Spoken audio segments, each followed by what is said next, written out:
Welcome to SVN news.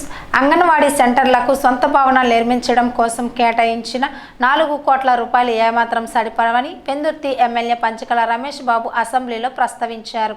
ఒక విశాఖపట్నం ఉమ్మడి జిల్లాలోనే ఉన్న 2684 అంగన్వాడీ సెంటర్లో 1100 సెంటర్లు సొంత భవనాల్లో ఉన్నాయని, మిగిలిన 1584 సెంటర్లలో 852 అంగన్వాడీ సెంటర్లు అద్దె భవనాల్లోనే నిర్వహించబడుతున్నాయి అన్నారు.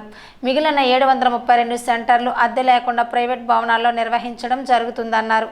అదేవిధంగా కొన్ని అంగన్వాడీ సెంటర్లో కనీసం టాయిలెట్ సదుపాయాలు కూడా లేవని, 151 సెంటర్లో తాగునీటి సదుపాయం కూడా లేవన్నారు.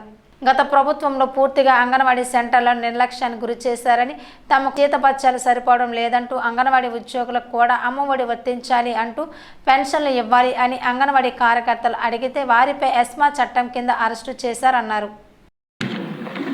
ధన్యవాదాలు అధ్యక్ష.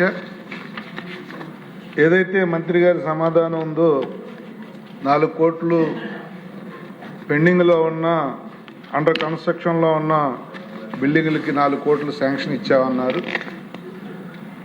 ధన్యవాదాలు అధ్యక్ష. 4 కోట్లు అయితే సరిపోవు అధ్యక్ష. ఎందుకంటే ఒక్క మన జిల్లాలోనే, ఉమ్మడి విశాఖ జిల్లాలోనే తీసుకుంటే, రాష్ట్ర వ్యాప్తంగా కాదు, 2684 అంగన్వాడీ సెంటర్లు ఉంటే ప్రభుత్వ భవనాలు ఉన్నది 1100 అధ్యక్ష. 1584 సెంటర్లు అద్దె భవనాల్లో రన్ అవుతూ ఉన్నాయి. వాటికి కూడా కనీస వసతులు కూడా గత ప్రభుత్వం కలగజేయలేదు అధ్యక్ష.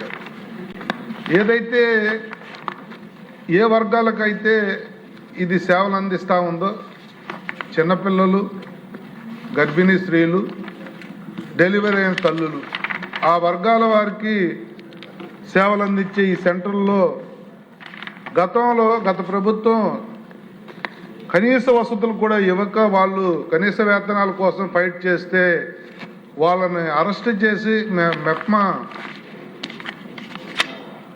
ఎస్మా కింద వాళ్ళని అరెస్ట్ చేసి వాళ్ళని ఇబ్బందులకు గురి చేస్తే, ఒక ఎంప్లాయీ కంఫర్ట్గా లేనప్పుడు అది ఆ సెంటర్లకు వచ్చే పిల్లల మీద కానీ తల్లుల మీద కానీ పడే సందర్భం అధ్యక్ష. అనేక ఇబ్బందులు పెట్టి అంగన్వాడీలో పనిచేస్తున్న ఎంప్లాయీస్కి కూడా పింఛన్లు కానీ, అమ్మఒడి కానీ, ఇళ్ల స్థలాలు కానీ వర్తించకుండా చేసిన పరిస్థితులు అధ్యక్ష.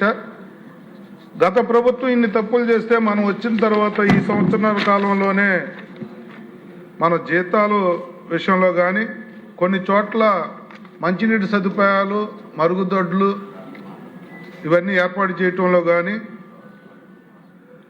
అలాగే 58,204 మంది వర్కర్స్కి స్మార్ట్ ఫోన్లు ఇచ్చి 75 కోట్లు ఖర్చు పెట్టడం కానీ, హాజరు శాతం 70% నుంచి 96% పెంచడం కానీ మనం చేసిన ఘనతలు అధ్యక్ష.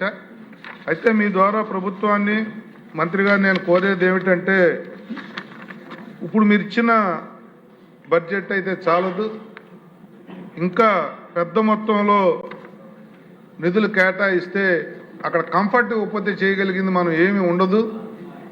పిల్లలు రాలేదు అనుకుంటా ఉన్నాం, పిల్లలు పెరగాలన్నా, తల్లులు రావాలన్నా, ఆ సెంటర్లో ఘనంగా నిర్వర్తించాలన్నా కూడా సొంత భవనాలు, ఫెసిలిటీస్ కనీసం ఇంకా లేని అంగన్వాడీ సెంటర్లు ఉన్నాయి అధ్యక్ష. దయచేసి మంత్రి గారు వీటి మీద దృష్టి పెట్టి త్వరితగతిన వీళ్ళకి ఆ ఫెసిలిటీస్ క్రియేట్ చేయమని చెప్పి మీ ద్వారా కోరుతున్నాను.